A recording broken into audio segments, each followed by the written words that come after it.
everybody, my name is Sarah Lean and I'm a cloud advocate at Microsoft. How often have you had a PDF that's had a table of data and you've wanted to take it into Excel and it's been really hard to do? In this video I'm going to show you the new feature we have in Excel that allows you to do that and make the data really easy to manipulate and use within Excel. So let's dive in and have a look. So we have a PDF here with some sales figures from the donut shop, and we want to take those figures into Excel so that we can manipulate them from there.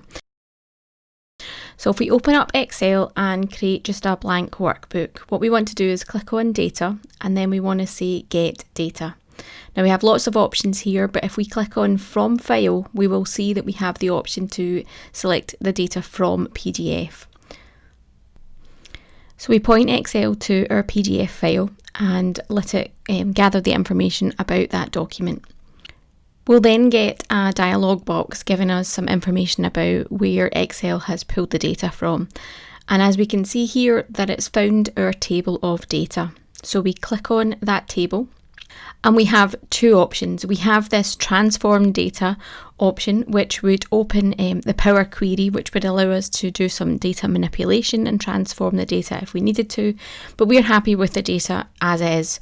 So we click on load and Excel will start to transform that data from PDF into the table that we can work with in Excel.